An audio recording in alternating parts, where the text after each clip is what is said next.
SA 805 Special Considerations, Audits of Single Financial Statement and Specific Elements, Accounts or Items of a Financial Statement.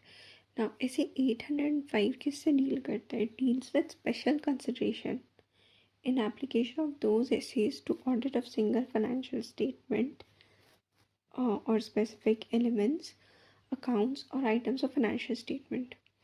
अब ये general purpose financial statement के according भी prepare हो सकता है और स्पेशल पर्पस के अकॉर्डिंग भी हो सकता है. अगर स्पेशल पर्पस के अकॉर्डिंग होगा तो ऐसे 800 भी अप्लाई होगा. अब क्या क्या एग्जांपल्स होते हैं?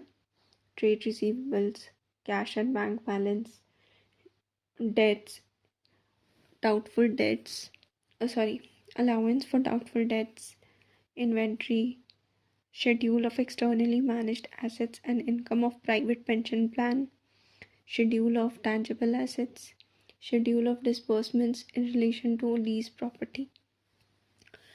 अब क्या क्या considerations रखना चाहिए in accepting and planning and performing such audit?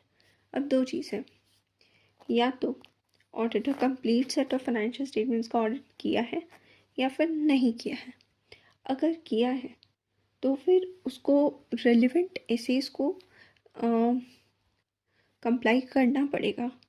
Even तो वो ऑडिट कर चुका है complete set of financial statement का, still in such engagement auditor shall comply with all SAs relevant to audit. अगर ऑडिटर इंगेज्ड ही नहीं है audit of complete set of financial statements के लिए, तब फिर ऑडिटर को ये डिटरमिन करना पड़ेगा कि वो इंगेजमेंट प्रैक्टिकल है या नहीं.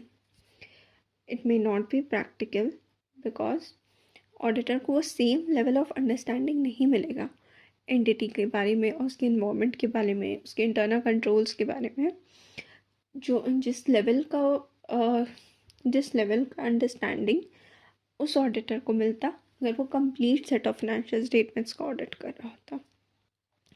Auditor may need further evidence to corroborate audit evidence acquired from accounting records if auditor concludes that such engagement may not be practical. तब फिर ऑडिटर को मैनेजमेंट से बात करनी पड़ेगी कि वो कोई और एंगेजमेंट कर सकता है जो ज़्यादा प्रैक्टिकल है या नहीं.